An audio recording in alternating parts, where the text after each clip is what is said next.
morning to you. It's 4 a.m. on this Friday, July the 15th, and here are today's top headlines. Los Angeles County hits the high COVID activity level, what it means for indoor mask mandates. And an innocent driver is killed after a police pursuit ends in a violent 7-car crash. And tracking extreme heat, UCLA researchers unveil a new tool showing areas most impacted by rising temps. The early edition of the Ktla Dt Morning News starting right now.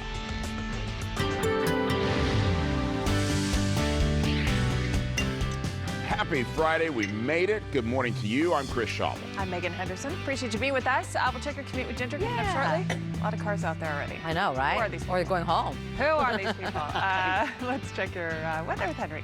You're right. I did notice it seemed like there's a little bit more activity out there. Maybe people are saying, hey, it's going to get hot, so we're going to go somewhere else. Good luck. So we're going to go out at 3 a.m. Well, I was thinking maybe, out of town. Yes. You know, but I'm not sure you're going to find a break, at least out west. Big warm up for us. We've been talking about this all week. Started a little bit more yesterday, but we still had a nice sea breeze in spots, and that really helps. But we're going to see less of that. There's still some morning clouds out there. So, again, it's not going to be an abrupt change today. It'll be more of a subtle change with those temperatures starting to inch up there a little bit. 70 along the coast. That's really not a change there. 83 downtown Los Angeles. San Fernando Valley are in the upper 90s once again, and now we have those triple digits in through the Inland Empire. If you looked out in the distance yesterday in the afternoon, especially over the mountains, you could see some of those big clouds building. So we do have a little increased moisture out there. So the chance of thunderstorms, once again, about 20 to 30%, and we'll see some scattered showers throughout the weekend, mainly over the mountains and desert areas. But the warm up, it's subtle warm up for us today, but it will continue.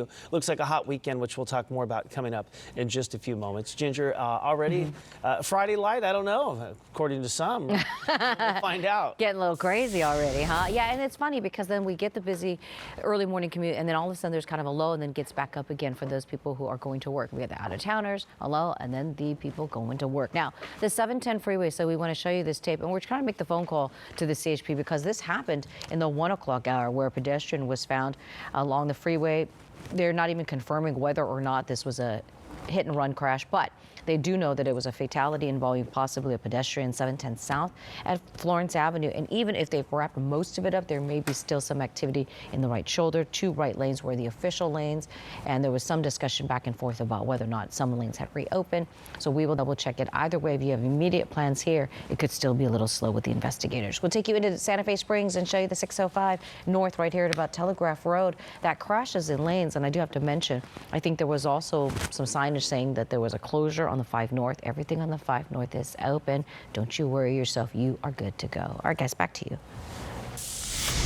Los Angeles County is now in the CDC's high COVID transmission level area after steady rises in the number of infections, hospitalizations, and deaths. If the current trend continues, it'll mean a return to mandatory masks indoors before the end of the month. KTLA's Carlos Herrera live in the newsroom with the details. Carlos, good morning. Good morning, Megan and Chris. Los Angeles County now officially on pace to require masks indoors again as of July 29th. The county's health director, Dr. Barbara Ferrer, says it's part of a toolkit of sensible safety precautions during a jump in cases that's reminiscent of the Delta variant-fueled surge that happened last summer. For many, this will feel like a step backwards. The reality is that because we're living with a mutating SARS-CoV-2 virus, there remains uncertainty around the trajectory of this pandemic. Ferrer says the current surge in cases and hospitalizations is fueled by the superinfections Omicron BA.5 variant known to evade vaccine protection. She says face coverings dramatically reduced